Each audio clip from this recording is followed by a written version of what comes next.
Salam alaikum Karima, comment ça va? Wa alaykoum salam, alhamdoulilah, barakallahu fik. Alhamdulillah, alhamdulillah. Très content de vous retrouver. Nous aussi, surtout, c'est une Barakallahu fik. reprise de nos Zooms. C'est vrai que ça faisait très très longtemps. C'est Je suis vrai, le premier que j'assiste, que j'ouvre le Zoom, c'est vrai. Mais c'est je vrai que, suis content. alhamdoulilah, qu'Allah subhanahu wa ta'ala nous facilite. Il Amin, nous facilite nos Zooms suivants, Inch'Allah. amin, amin. Je souhaite la bienvenue à tous ceux qui nous rejoignent petit à petit, Inch'Allah. J'enlève voilà, le Parfait. partage d'écran. Tu as l'accès dessus. D'accord. Je te laisse démarrer toi-même l'enregistrement, Inch'Allah. Ok, je le démarre et normalement, ça y est, c'est fait. Et il y a Ilham avec moi comme coach ce soir, Inch'Allah. D'accord. Salam alaikum. Oui, salam alaikum. Wa alaikum salam. Ilham, juste une question, s'il te plaît, un petit souci. Parce Oui. que normalement, on n'admet pas les gens. Comment c'est que celui-là, C'est Sophie qui a mis ça par sécurité pour qu'on contrôle qui rentre pas. Mais je ne sais pas si on peut désactiver, je vais regarder. Oui, s'il te plaît, parce que c'est un peu contraignant et si on peut l'enlever, ce serait bien. C'est vrai. Du coup, est-ce qu'on accepte au fur et à mesure ou bien il y a ce paramètre? Je vais m'en occuper. D'accord. Je vais m'en occuper. Très bien. Je gère moi les entrées. Barakallahu fik alors. Eh ben, super. Ben, je vous laisse, Inch'Allah. Barakallahu fik, Ilham. Barakallahu fik, Marwan. Wa fik. Allah subhanahu wa ta'ala nous fasse cette Zoom, Inch'Allah. Amin, Ça se passe. amin. Amin, Inch'Allah. Alors, bismillah, bismillahir rahmanir rahim. Allahumma salli wa sallim wa barik wa akrim wa an'im ala sayyidina wa habibina wa nabina Muhammad wa ala alihi wa sahbihi wa sallim taslima.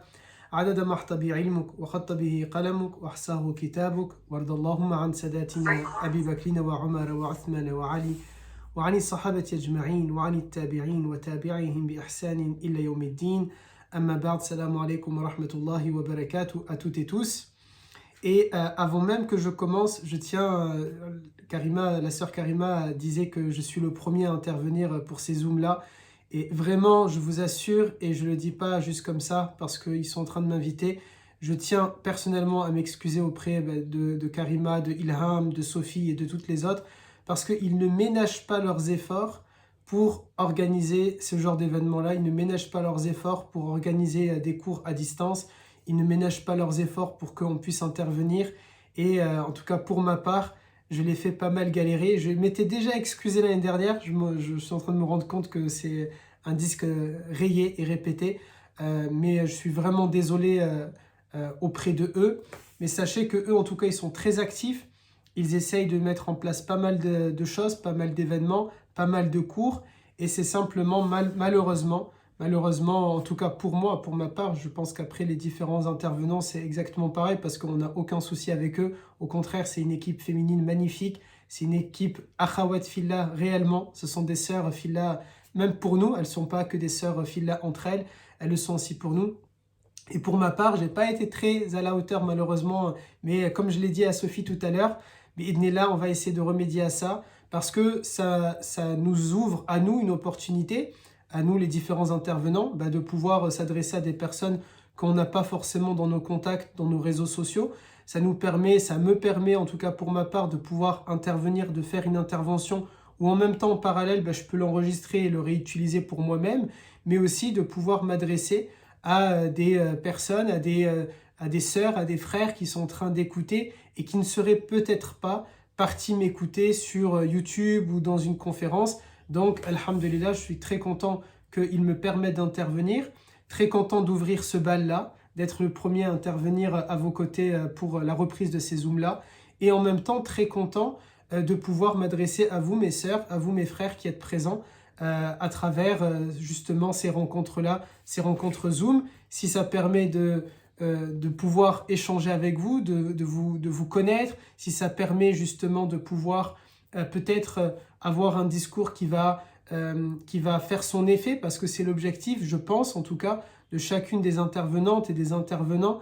Notre objectif, c'est que ce travail-là, ce travail de da'wah, ces cours qu'on peut donner, c'est pas parce qu'on va s'estimer plus à même ou plus légitime de les donner, c'est on essaye de se dire on a fait un petit travail de da'wah, ça fait un petit temps, on a une petite expérience et on a envie de la partager. Et si ça permet de réveiller des consciences, si ça permet de rapprocher les individus de Allah Azza wa Jal, si ça permet à chacune et chacun de se sentir un peu plus proche de Dieu, si ça permet à chacune et chacun de se sentir appartenir à une fraternité, à une sororité, à une confrérie, à une organisation qui est cette organisation musulmane où nous sommes tous des sœurs et des frères, où nous appartenons tous, je vois qu'il y a quelqu'un, son nom c'est marqué la famille, bien on appartient tous à cette famille-là, ben ça fait plaisir et ça fait du bien et alhamdulillah. Et j'espère que je serai à la hauteur de vos attentes, à la hauteur des attentes du groupe Akhawat Fila, parce qu'il reste quand même les organisatrices de cet événement avec le groupe bien sûr de Cheikh Youssouf Mouanz, et du coup j'espère être aussi à la hauteur de leurs attentes. Le sujet qui nous anime aujourd'hui, c'est un sujet, Wafi Kabaraka Sœur Karima, vraiment j'espère être à cette hauteur-là, bi'idnillah. Le sujet qui nous anime aujourd'hui, c'est cette question de à l'heure d'un risque climatique, que faire? Et la question climatique, si comme ça au moins je peux en même temps faire la demande à notre sœur Ilham, à notre sœur Karima et à toutes les autres, si c'est possible, ce sera un événement ou un sujet de cours qui sera amené à être renouvelé parce qu'on ne peut pas traiter de la question climatique en une seule fois, on ne peut pas traiter de la question climatique qu'en 45 minutes peut-être, qui sera à peu près le temps de notre cours aujourd'hui. On ne peut pas non plus traiter de cette question-là climatique et du lien entre l'islam et le climat, de la place du croyant face à ces différents bouleversements et changements climatiques en un cours aussi petit et aussi court. Et donc forcément, on sera probablement amené à en rediscuter, à ce qu'il y ait une partie 2, une partie 3 et peut-être même davantage de parties. Avant de parler de toutes ces autres parties que l'on pourrait faire, démarrons avec cette introduction. Aujourd'hui, l'objectif n'est pas d'avoir un discours très classique où on va simplement se dire des choses que vous et moi, on sait, on connaît depuis très longtemps, que la terre est une amana, que Allah Azza wa Jal nous appelle à préserver la planète. On ne va pas simplement se contenter de dire le prophète alayhi salatu salam nous avait déjà demandé de ne pas gaspiller. Dieu a dit dans le Coran que Dieu n'aime pas al-musrifoun, ceux qui sont en train de gaspiller, les gaspilleurs. On ne va pas simplement rappeler, et pour le coup je suis en train de le faire, mais sans trop le détailler, on ne va pas plutôt détailler, du coup je devrais dire, ces éléments-là, ces points-là, très classiques qu'on entend. Ils ne sont pas illégitimes, ils ne sont pas mal placés, ils ne sont pas malvenus, au contraire, ça fait du bien parfois de les réentendre ou de les entendre pour la première fois. Et comme vous le savez, comme on le connaît, comme on le sait dans notre religion, le rappel, an-nasiha, ad-dinu min an-nasiha, ad-dinu nasiha, la religion c'est le conseil et le rappel, il profite en effet aux croyantes et aux croyants. Mais ce que j'ai voulu, c'est que cette partie introductive, elle ne va pas faire ce rappel-là. Pour ne pas vous ennuyer d'une part, parce que si j'estime que je n'ai pas à vous infantiliser, parce que j'estime aussi que dans la période dans laquelle nous sommes, nous entendons tous plus ou moins parler d'écologie, que ce soit dans la presse écrite, dans la presse télé, que ce soit dans nos conversations au quotidien.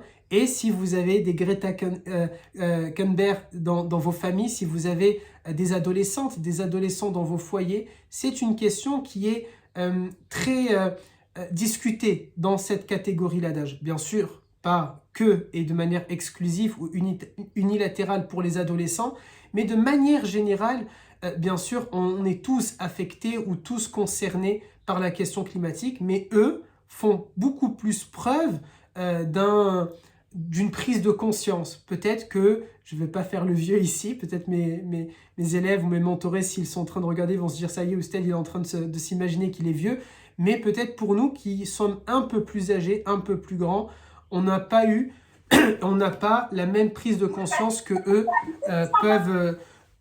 peuvent avoir. Donc le sujet, comment nous allons le traiter, c'est plutôt de le voir avec, pour cette première en tout cas, pour ce premier cours ensemble sur ce sujet-là, comme une vraie prise de conscience. Et je suis peut-être désolé de vous dire, c'est peut-être pas, ça va être un peu moralisateur, mais sans vouloir être moralisateur avec vous, peut-être pour nous faire prendre conscience. Nous faire prendre conscience de quoi? Et je le dis à moi en premier, en préparant ce cours, que nous sommes en train de vivre un big changement dans notre quotidien. Les rapports du GIEC sont alarmants et je vous invite réellement à vous intéresser aux rapports du GIEC. Quand on parle aussi d'écologie, qu'on soit bien clair, parce qu'il y a deux types d'écologistes. Il y a les écologistes scientifiques qui font une étude et qui tout simplement nous redonnent un exposé de leurs recherches, un résumé ou un résumé détaillé ou un plan détaillé de ce qu'ils ont fait. Et il y a l'écologie de politique. Ce que nous faisons aujourd'hui, ce n'est pas de l'écologie politique. Ce n'est pas un rassemblement politique ensemble. Le groupe Akhawat Fillah, à ma connaissance, n'est pas un mouvement politique, ni le groupe de Cheikh Youssouf Mouanz, ni Oustad Marwan lui-même.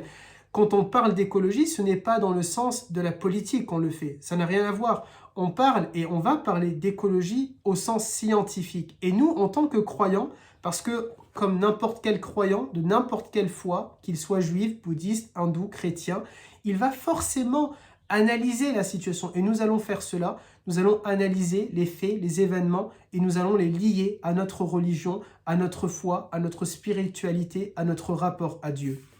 Ce rapport du GIEC, si vous le lisez, il est alarmant. Et lorsqu'il est alarmant, cela doit nous amener à une réflexion. Pour celles et ceux qui m'ont déjà entendu parler, qui m'ont déjà écouté dans mes interventions précédentes l'année dernière ou qui me suivent sur mes réseaux sociaux, ils vont voir que très souvent je dis la même chose. Je dis, lorsqu'on lit un événement, lorsqu'on regarde un événement dans notre religion, il nous faut en tirer des enseignements. Il nous faut en extraire une moralité. Il nous faut aussi très souvent le recontextualiser pour le comprendre à notre époque, à nous, à notre moment, à nous. Ce que je veux faire avec le rapport du GIEC, qui est alarmant et qui est en train de nous dire, nous sommes en train d'aller droit dans un mur. Nous sommes en train d'aller vers une situation où des centaines de millions d'individus, je dis bien des centaines de millions d'individus, nos sœurs, nos frères, en humanité, en foi, dans notre citoyenneté, peu importe, des centaines de millions de personnes vont être amenées à mourir. Des centaines de millions d'autres seront amenées à faire un exode massif.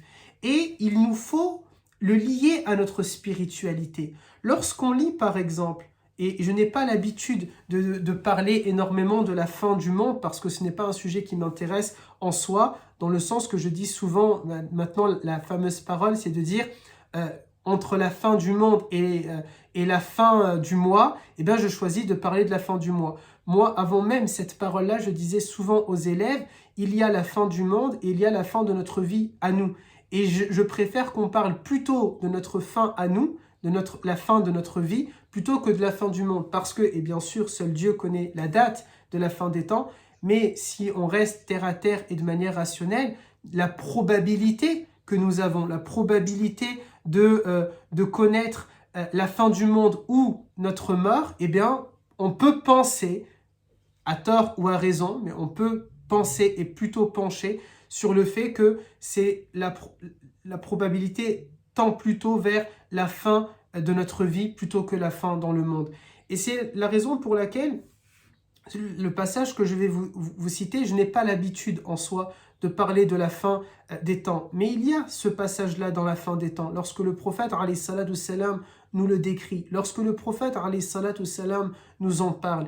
Il nous raconte et il nous dit sûrement un récit que vous avez entendu, cette histoire de cet immense feu qui va démarrer dans un endroit, peut-être vers le Yémen ou peut-être ailleurs, ma mémoire me fait défaut, désolé, un immense feu et qui va se propager dans le monde entier et les gens seront obligés de fuir et de se regrouper dans un endroit.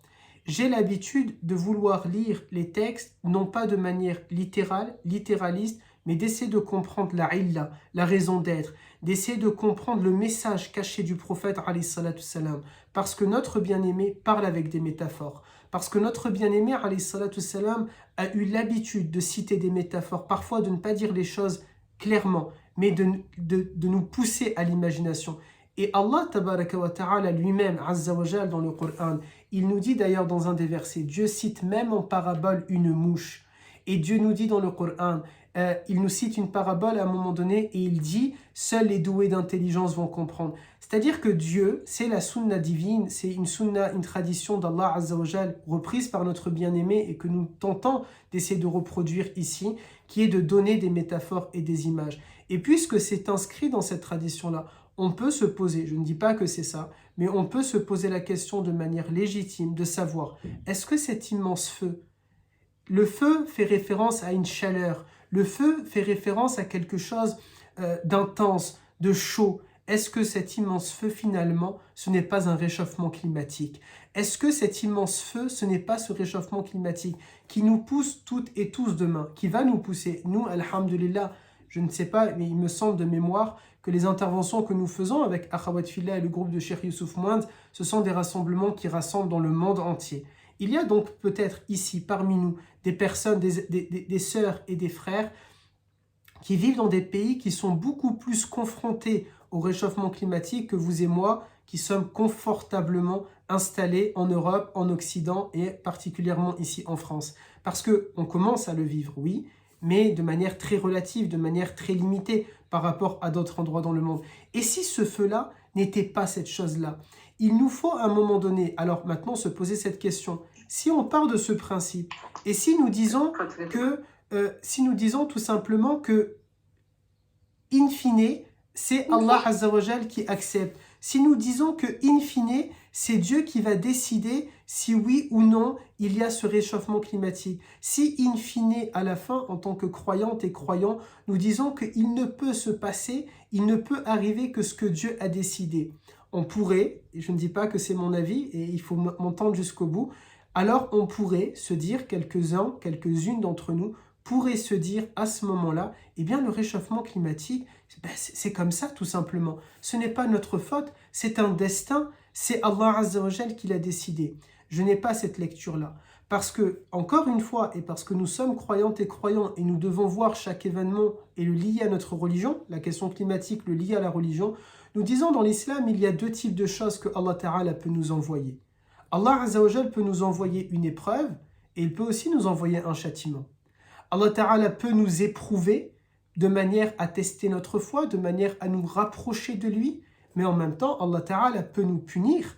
Allah Ta'ala peut tout simplement nous se rappeler à nous, non pas pour que on se rapproche de lui à travers une épreuve, mais se rappeler à nous pour nous rappeler qu'il est aussi Shadid al-Iqab, qu'il est celui qui peut être dur en châtiment. Toutes les croyantes et les croyants, quelle que soit leur foi, ont cette valeur, ont cette croyance, on partage cet élément de leur foi, de leur croyance, qui est de dire, si je n'assure pas, si je ne fais pas les choses correctement, eh bien, mon Seigneur peut me punir. Dieu peut être fâché contre moi. Dieu peut être en colère contre moi.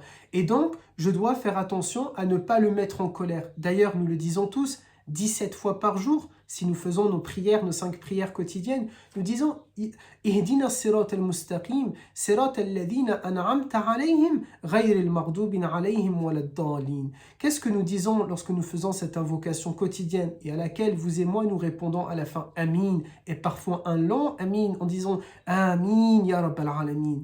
Nous disons quoi? Nous sommes en train de dire Seigneur, guide-nous dans le droit chemin, le chemin de ceux que tu as agréés et non pas de ceux qui ont encouru ta colère. Alors oui, Allah Ta'ala peut être en colère contre nous.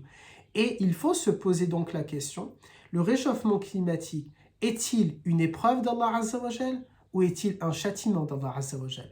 Car s'il vient d'Allah Ta'ala, et nous disons qu'il vient d'Allah Ta'ala, alhamdulillah, ce n'est pas que le fait, c'est peut-être la conséquence de l'homme, c'est la conséquence de l'homme en l'occurrence, mais acceptée par Dieu. Car vous et moi, nous pouvons faire plein de choses, mais nous ne pouvons faire que ce que Dieu nous a permis de faire. Et si l'homme a agi sur le changement climatique, et bien sûr qu'il a agi sur le changement climatique, il a pu le faire, certes, que parce que Allah Tabaraka wa Ta'ala l'a laissé faire, mais maintenant se pose la question, pourquoi Allah Ta'ala l'a laissé faire? Pourquoi Allah Ta'ala nous a laissé faire? Est-ce une épreuve ou est-ce une punition? Et j'ai tendance à penser qu'il s'agit plutôt d'une punition, une conséquence de nos actes. Lorsque Dieu nous a appelés, je disais au début, je ne veux pas être moralisateur et plutôt je disais au début, je ne veux pas reciter tous les éléments qu'on peut dire de manière classique, le fait que la terre est une amana. Mais disons-le, puisque la terre est une amana, la règle est claire, nous avons un pacte avec Dieu, je le romps, eh bien Allah Ta'ala va agir en conséquence. Lorsque notre père Adam alayhi salam a trahi, ou plutôt a manqué parce que ça reste, même si je dis trahi, il n'a pas commis de péché car il est ma'soum, il est infaillible, il est un prophète.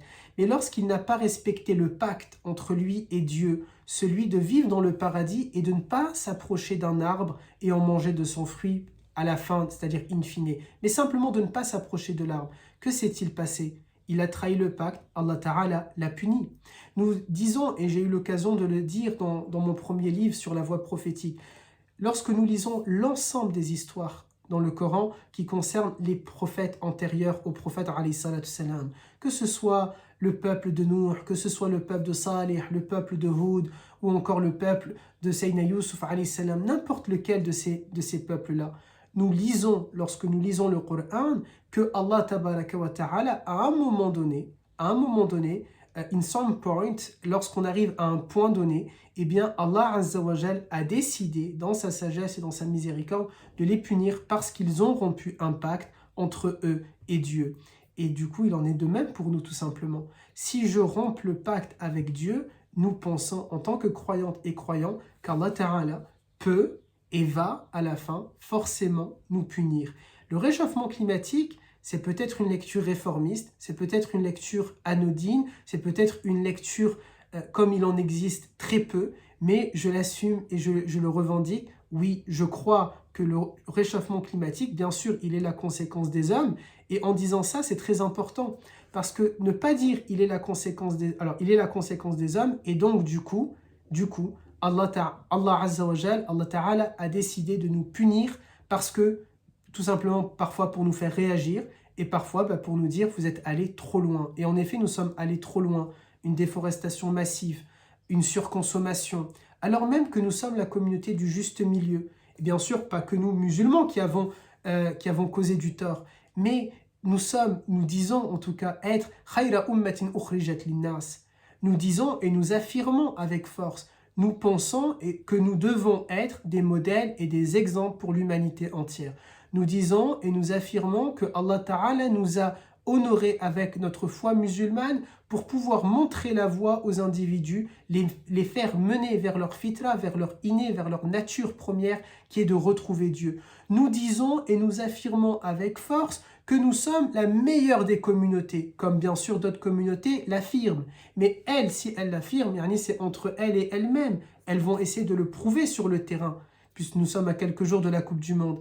Eh bien nous, notre équipe, si nous disons nous sommes la meilleure communauté, nous devons le montrer, nous devons le prouver. Or, Dieu sait que nous sommes aussi responsables et en grande partie de ce réchauffement climatique. Puisque nous avons fait cela, Allah Ta'ala nous a laissé, nous sommes aujourd'hui en train d'en payer le prix et les conséquences. Et c'est très important, je reviens sur ce point. Il nous faut, chères sœurs et chers frères, affirmer, oui, le réchauffement climatique, il est la faute de l'humain. Et ce sujet-là, de la question climatique, peut-être que je me trompe, mais peut-être ça sera vu et c'est enregistré comme de l'orgueil ou de la prétention. Wallahi, sans orgueil et sans aucune prétention. Mais je vous affirme que ma plus profonde conviction, c'est que nous sommes en train de commettre une grande erreur dans notre travail de da'wa ilallah si nous ne nous accaparons pas, si nous ne saisissons pas ce sujet du réchauffement climatique. Parce que la jeunesse musulmane, parce que les adolescentes, les adolescents, les jeunes hommes, les jeunes femmes musulmanes sont de plus en plus intéressés sur cette question-là. Et à un moment donné, nous serons à côté de la plaque. À un moment donné, nous ne serons plus cohérents. À un moment donné, le monde aura évolué et nous n'aurons pas les réponses à cela. Lorsqu'il manquera d'eau, parce que il s'agit de ça, cet été en France, 100 communes qui manquaient d'eau. Aujourd'hui, en Ukraine, 10 millions de personnes n'ont pas d'eau. En Afrique, des dizaines et dizaines de pays sont en train de manquer d'eau. Des millions d'individus. Hier, il y a très longtemps, lorsqu'on apprend les règles de tahara, les règles d'hygiène, on a tous appris comment faire tayammum. Personnellement, je me suis longtemps dit, bon, c'est quelque chose qui peut m'arriver, mais dans une situation extrême. Aujourd'hui, ça sera la norme. Aujourd'hui, ça sera la norme. Alors, alhamdulillah, pour tayammum, nous sommes prêts. Nous le connaissons, ça fait partie de nos bases, etc. Lorsque nous disons le prophète, alayhi salam, il faisait le dos avec ça, avec cette taille-là. Alhamdulillah, ce sont des choses qui sont classiques, basiques, que l'on retrouve dans le fiqh tahara. Et du coup, on se dit, bon, alhamdulillah, si lui, il a pu faire le dos avec ça, alors si on manque d'eau, on pourra le faire. Mais là où nous sommes en train de faire une erreur, si on ne s'accapare pas de ce sujet, c'est là où demain, il y aura d'autres sujets que nous, en tant que croyantes et croyants, nous n'aurons pas encore développés parce qu'on ne se sera pas rendu compte du changement climatique et on devra faire face. Lorsque, par exemple, nous aurons notre jeunesse musulmane, ou pas forcément notre jeunesse musulmane, mais des croyantes et des croyants qui nous diront « Mais que dit l'islam sur cela? Que fait l'islam sur cela? Comment a agi l'islam sur cela ?» Il nous faudra répondre parce que si on ne répond pas, si on n'a pas pris des actes et des actions, eh bien tout simplement, nous serons à côté de la plaque. Chères sœurs, chers frères, en islam, nous disons que l'islam est la solution. Nous affirmons que l'islam peut apporter des solutions et n'apporte pas les problèmes. Nous pensons, et à raison, je le crois, puisque nous sommes croyants, alhamdulillah, nous disons à raison que Allah Azza wa Jal nous a envoyés pour résoudre des problèmes, pour apporter des éclaircissements, pour apaiser les personnes. Nous devons donc, c'est notre défi, c'est le vôtre et le mien, c'est notre défi que de trouver des solutions. Nous sommes à peu près 2 milliards de croyantes et de croyants sur Terre. 2 milliards de croyantes et de croyants. Environ peut-être 10 millions de musulmanes et de musulmans ici en France.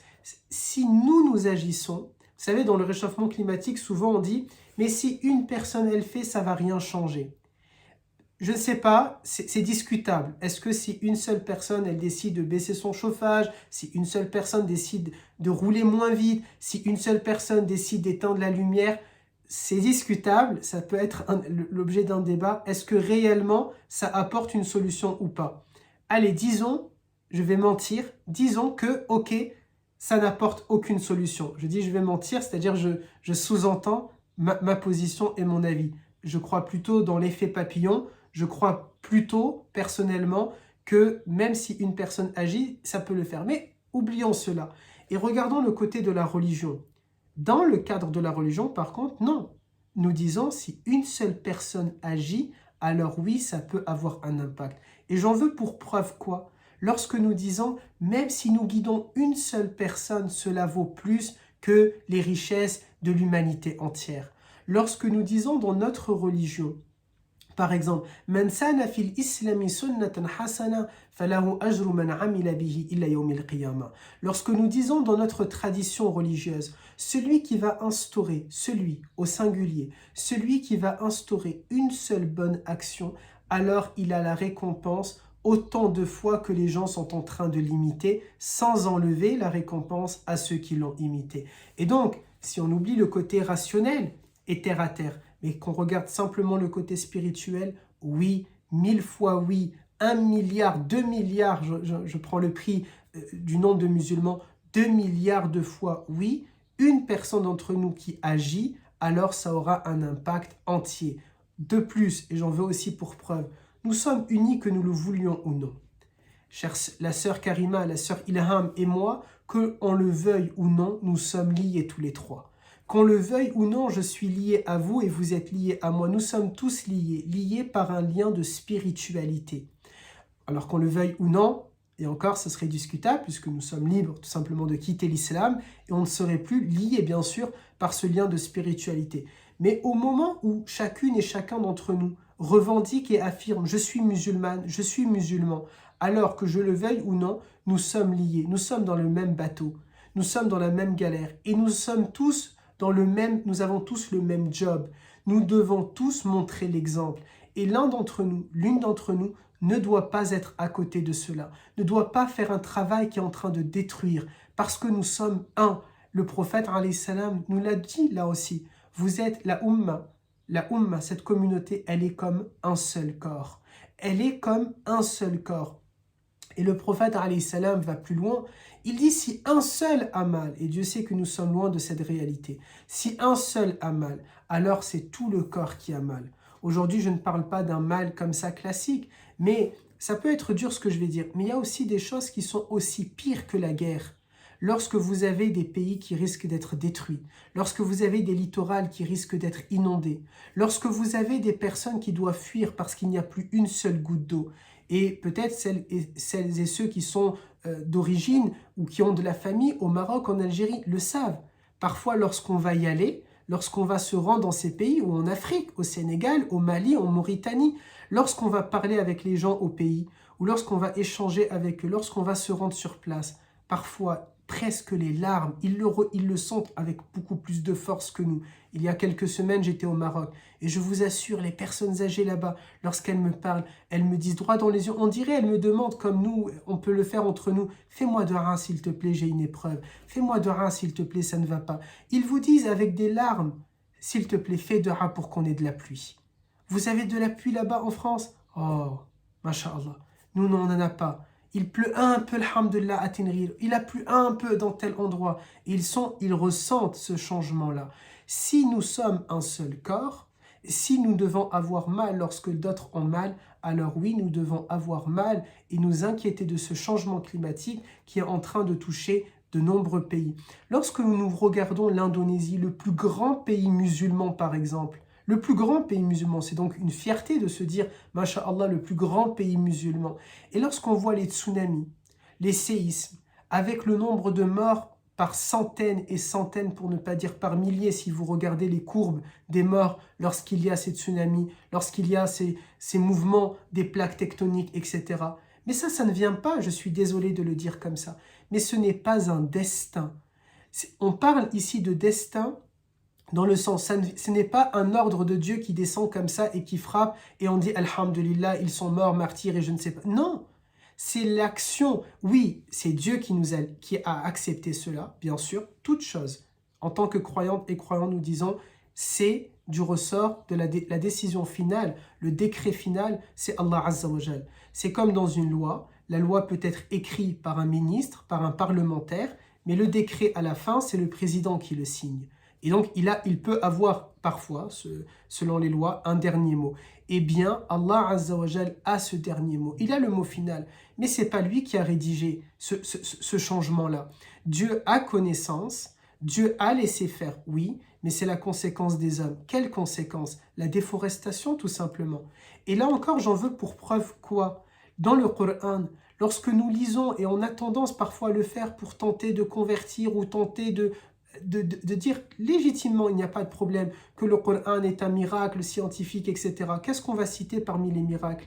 Nous disons que l'islam, depuis 1400 ans, bien avant que la science moderne ne le découvre, nous disons dans le Coran, plutôt Dieu dit dans le Coran, et nous ne faisons que le réciter, que le traduire ou que l'expliquer, que méditer dessus. Dieu nous dit qu'il a placé les montagnes en tant que piquets, des piquets qui vont empêcher le mouvement des différentes plaques tectoniques. Et lorsqu'on voit qu'on va détruire des montagnes pour en extraire du calcaire ou des minerais naturels, lorsqu'on voit aussi dans des hadiths ou dans des versets que Dieu nous a donné les arbres aussi pour cette raison-là, et que finalement l'arbre est devenu quelque chose qu'on est en train de mener à la déforestation totale. Lorsqu'on regarde que Allah Azza wa Jal a privilégié et a donné ce bienfait, cette ni'ma, cette baraka, cet honneur aux Indonésiens d'avoir des types d'arbres bien spécifiques dans leur région, mais que l'être humain a décidé d'effacer cela et de planter autre chose, eh bien l'huile de palme par exemple, ça donne à la fin, in fine, eh bien cette conséquence-là. Il nous faut donc se poser ces questions. Je ne suis pas le plus légitime parmi vous sur la question de l'écologie, je tiens à le dire. Je pense que j'ai aussi beaucoup un poids énorme dans la question du réchauffement climatique. Si je fais cette intervention, c'est aussi pour que moi je chemine davantage vers Allah Azza wa Jal, pour que moi aussi je change et que je me pose des questions. Et donc ne le voyez pas comme quelqu'un qui est là face à vous et qui vous harcèle et vous martèle des paroles et qui veut simplement vous rendre pessimiste ou vous dégoûter, pardon pour ce terme familier, de la vie. Non, pas du tout. Je le fais pour moi en premier, de manière à ce qu'on ait une prise de conscience globale et totale. Et aussi parce que, un peu chauvin avec ma communauté, un peu chauvin avec l'idée que oui, nous pouvons montrer au monde entier et à nos confrères et à nos consoeurs, à nos concitoyennes et concitoyens, l'islam apporte des solutions. Les musulmanes et les musulmans ne sont pas en train d'apporter que des problèmes. Nous apportons aussi des solutions. Et celles et ceux dans notre communauté qui apportent des problèmes, elles ne sont pas religieuses. Ils ne sont pas religieux. Ils ne sont pas inscrits dans l'orthodoxie musulmane, dans le sunnisme. Mais nous, les autres, religieuses et religieux, croyantes et croyants, qui assistons au cours de Akhawat Fillah, qui essayons d'assister au cours du groupe Cheikh Youssouf Mouand, nous, celles et ceux qui donnons cours, nous, celles et ceux qui prenons cours, nous, celles et ceux qui essayons d'être les relais de ces cours-là, nous essayons d'être et d'apporter la solution.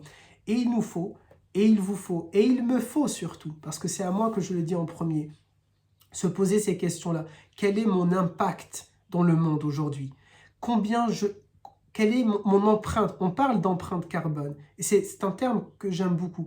Quelle est mon empreinte carbone lorsque j'achète un téléphone, lorsque j'achète un ordinateur portable, lorsque je pars en voyage? Hatta même, wallahi, même lorsque je me rends à Mecca, quel est mon impact carbone? Nous ne disons pas et nous ne tombons pas dans cet extrémisme-là parce que, alhamdulillah, et je ne crois pas qu'il y ait des extrémistes ici, sinon je pense qu'ils ne seraient tout simplement pas en train de m'écouter puisque j'en suis pas un et que je combats l'extrémisme. Mais nous ne devons pas aussi tomber dans n'importe quelle forme d'extrémisme. Pas que dans l'extrémisme religieux, mais dans n'importe quelle forme d'extrémisme. Nous ne disons pas que nous allons nous enchaîner à la maison, que nous n'allons plus sortir, que nous allons vivre avec des bougies, que nous n'allons jamais nous doucher, que nous ne disons pas cela. Mais nous disons, lorsque je prends quelque chose à dunya, lorsque je prends quelque chose à ce monde, eh bien je vais rembourser ma dette, parce que c'est une dette. Et aujourd'hui, l'humanité vit à crédit. L'humanité vit à crédit. Nous consommons plus que ce que la terre est capable de nous donner. Mais n'y a-t-il pas dans notre communauté tellement de personnes qui disent que le crédit est haram? Eh bien, il doit aussi être haram dans ce domaine-là. Nous ne disons pas dans notre communauté, certaines et certains ne revendiquent-elles pas avec force que les intérêts sont interdits? De manière légitime, il n'y a pas de problème. Je ne rentre pas dans ce débat-là. Moi, je veux le transposer ailleurs, ce débat-là.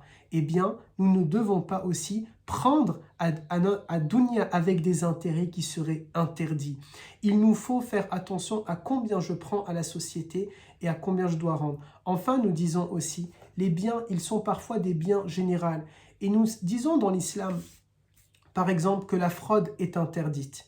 Nous disons, par exemple, dans l'islam, que le meurtre est interdit. Nous disons dans l'islam, et nous revendiquons dans l'islam, ce qui est d'ailleurs une fierté par rapport à d'autres conceptions ou à d'autres idéologies, « Man qatala nafsan wahida kama qatala an-nasa jami'a. Wa man ahya nafsa wahida kama ahya nasa jami'a » Celui qui va tuer une vie, celui qui porte atteinte à une seule vie, c'est comme s'il a tué l'humanité entière.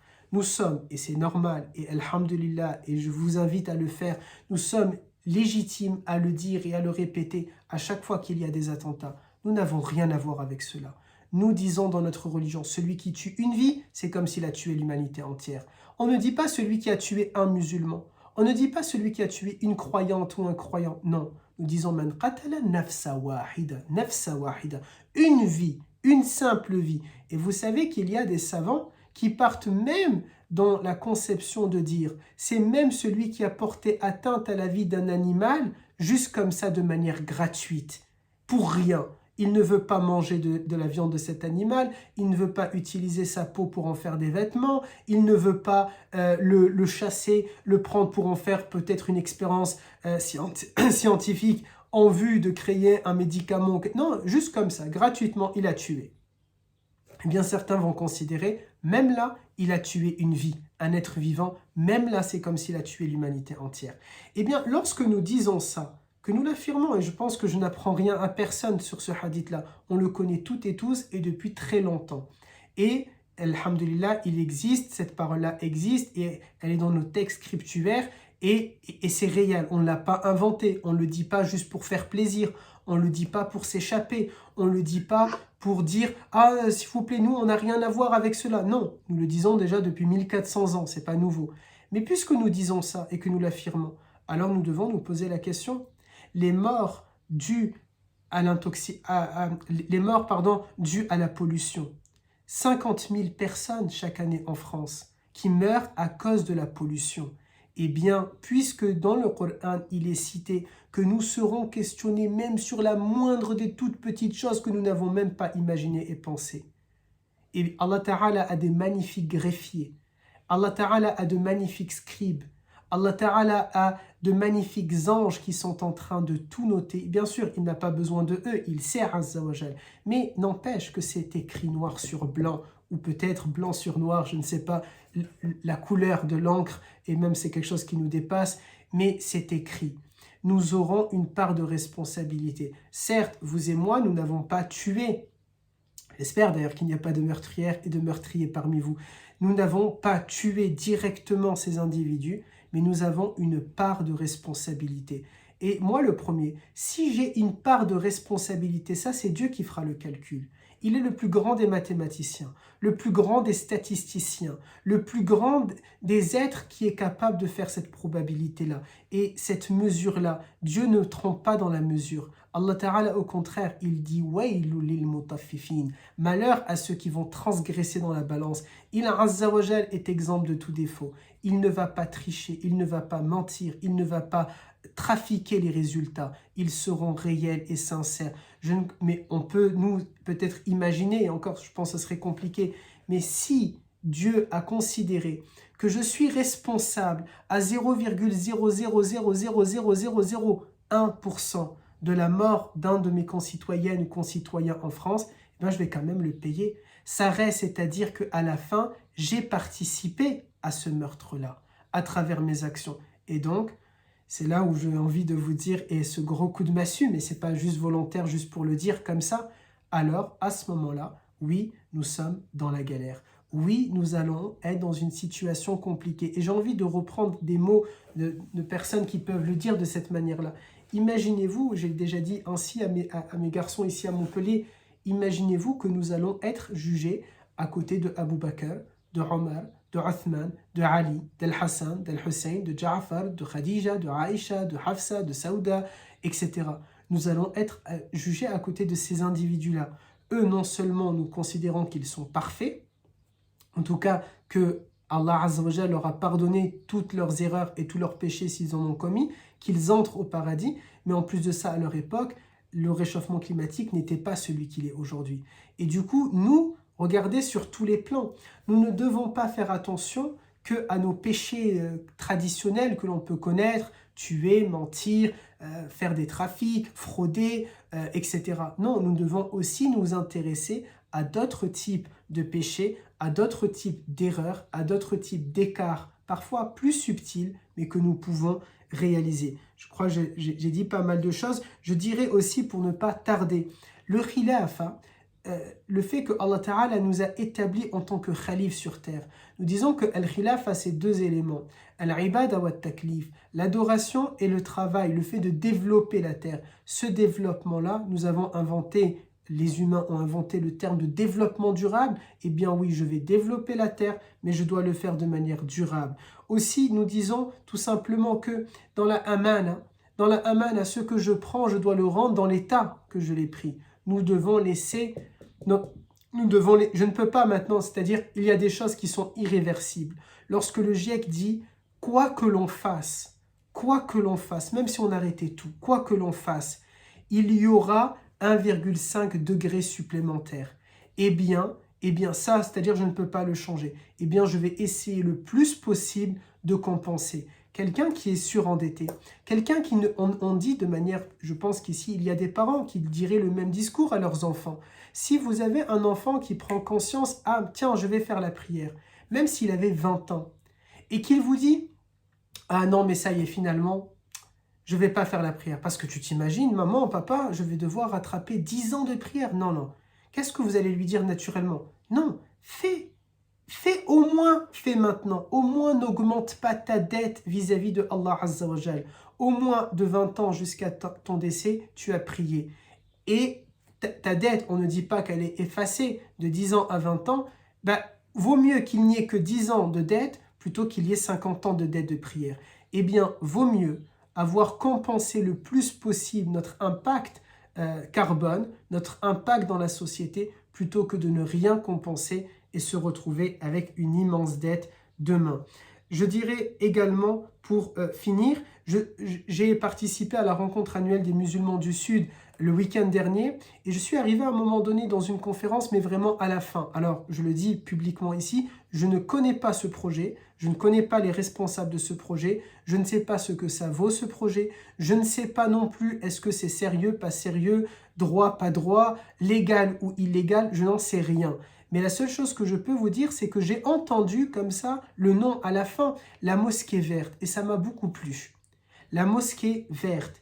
Il nous faut des lieux spirituels qui sont en effet verts, où ils ne vont pas, l'impact carbone ne va pas être catastrophique. Et donc, je ne connais pas ce projet-là, mais peut-être vous pouvez vous y intéresser. Si ça se trouve, c'est juste à côté de chez vous pour voir est-ce que c'est quelque chose de sérieux ou pas sérieux. Il y aura encore beaucoup de choses à dire que j'ai préparées, mais je ne voulais pas dépasser plus que 45 minutes pour cette intervention-là.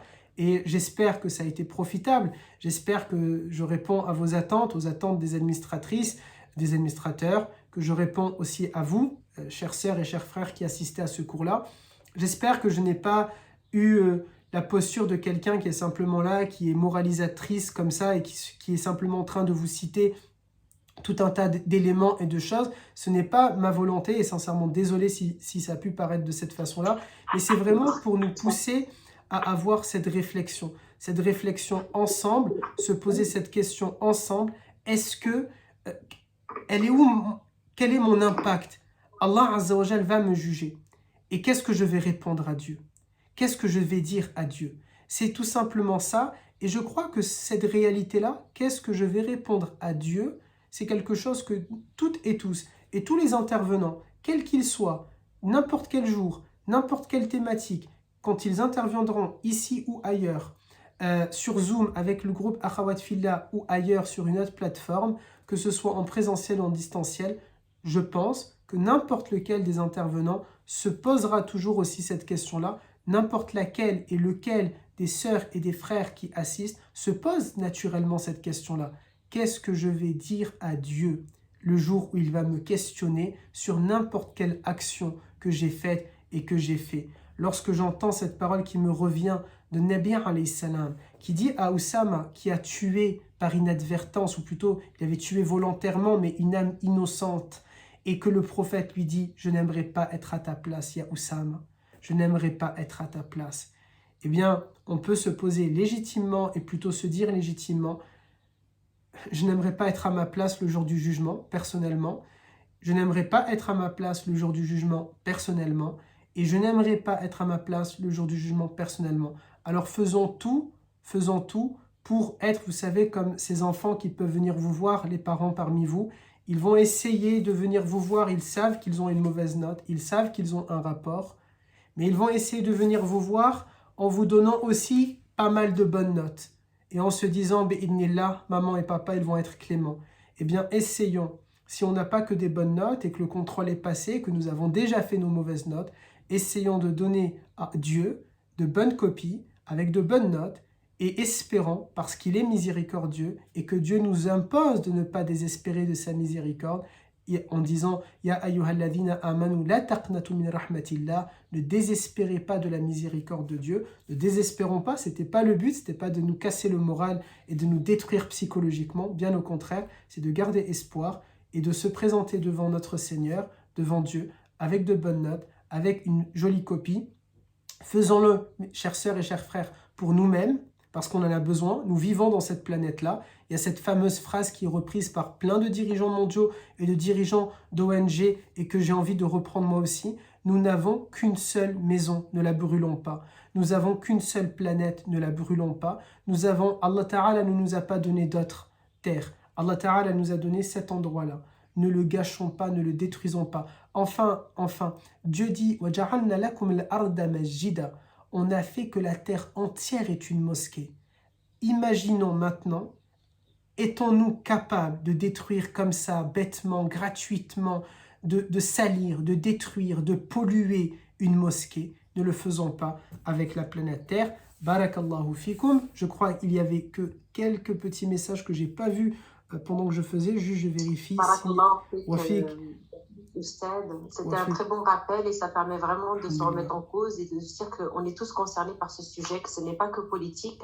C'est Et vrai. d'autant plus qu'en tant que musulman, tu as tout à fait raison de chercher à nous impacter ce sujet-là. Barakallahu fik. Wa fik. En tout cas, Alhamdulillah. c'était pas négatif, au contraire, c'était plein Alhamdulillah. d'espoir et se dire que voilà, ce soir, il faudra réfléchir aussi à qu'est-ce qu'on met en place, chacun à son petit niveau. Et si on le fait déjà chacun chez soi, c'est beaucoup, C'est Inch'Allah. vrai, c'est vrai. Alhamdulillah.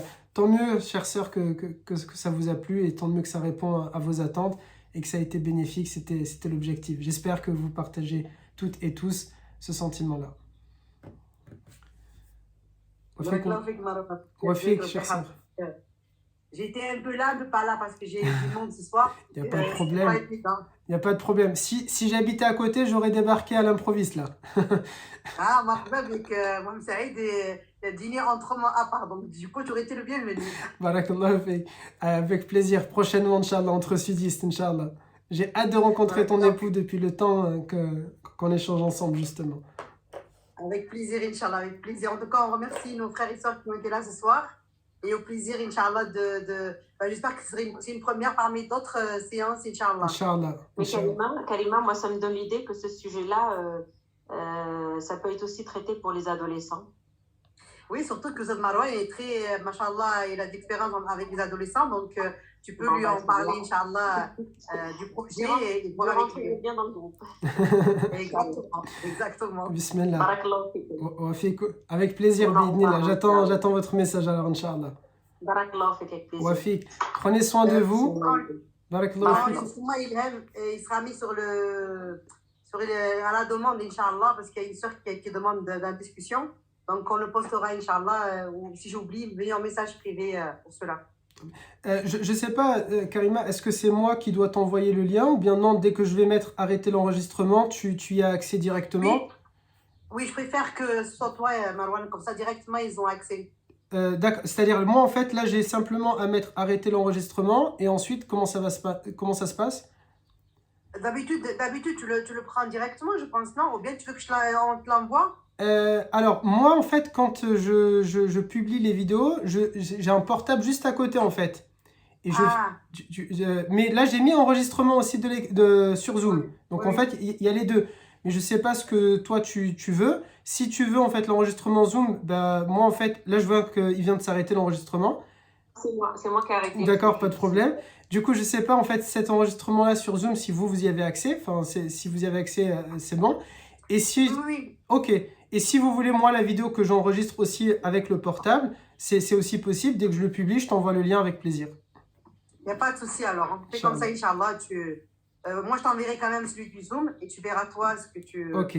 On fait comme ça, Inch'Allah. Barakallahu fik. Barakallahu fik, Marwan. Je te laisse faire la fin, Inch'Allah. D'accord. Barakallahu fikum. سبحانك اللهم وبحمدك نشهد أن لا إله إلا أنت نستغفرك ونتوب إليك سبحان ربك رب العزة عما يصفون والسلام على المرسلين والحمد لله رب العالمين بارك الله فيكم chères sœurs et chers frères, prenez soin de vous, préservez votre foi et préservons notre planète. Salam alaikum wa rahmatullahi wa barakatuh.